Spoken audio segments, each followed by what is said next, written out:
Now we have this breaking news that he's trying to arrange a meeting between Putin and Zelenskyy. Does he really believe he can make this happen? I think he believes he can make it happen. Of course, whether it actually happens or not is another matter.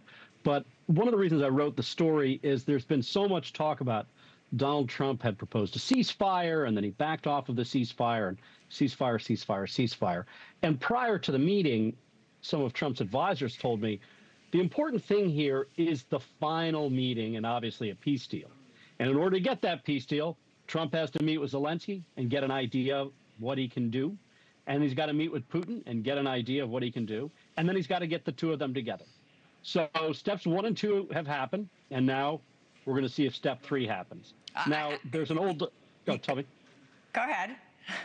Oh, I was going to say, it reminds me, this 3-step process sounds very simple, but the devil's in the details. There's an old joke that there's 2 steps to becoming a millionaire, and step number 1 is to get $1 million.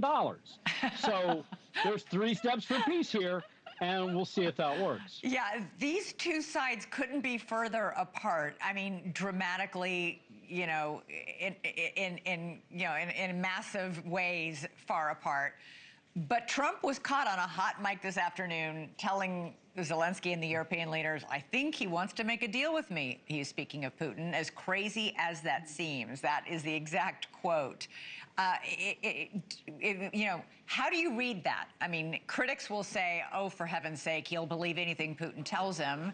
And supporters will say, listen, this guy's a deal maker. He's a negotiator. If anybody can make it happen, it's him. I'm going to say all of the above. I think Donald Trump, the through line throughout all of this, is going to say almost anything he thinks he has to say to get a deal between these two guys to get it done. Whether it's true or not? Whether it's true or not, whether he actually believes he's going to have a ceasefire or back off a ceasefire or have boots on the ground or not have boots on the ground or whatever. He wants to get these two guys in a room. That's not going to be enough of a win for him, but just in Trump's mind, I believe that's going to be a big win. It's going to be a lot of progress.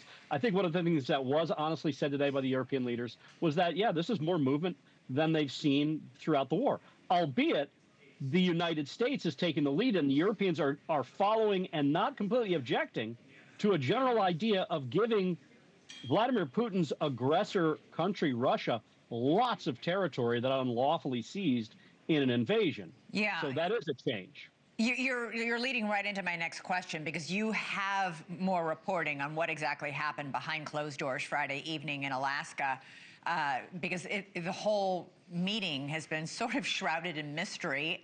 Nobody's talking.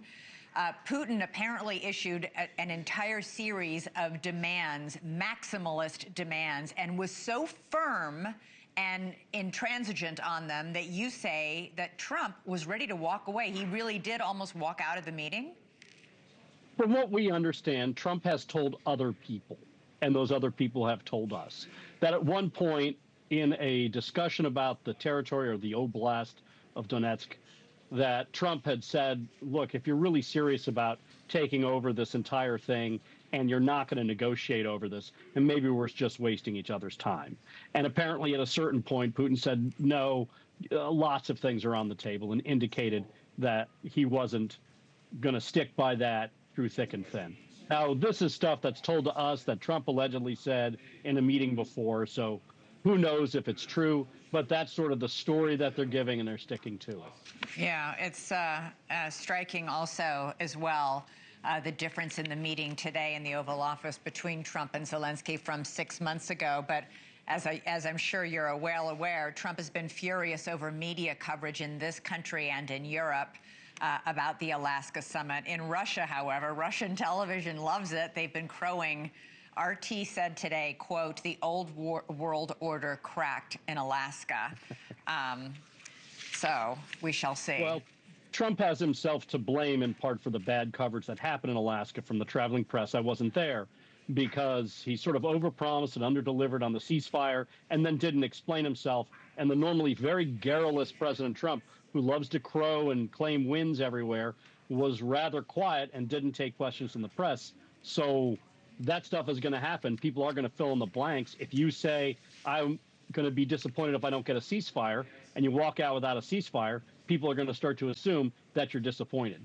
Thank you for watching. Subscribe below and download our NewsNation app right now on your phone, and you will get fact-based, unbiased news for all Americans.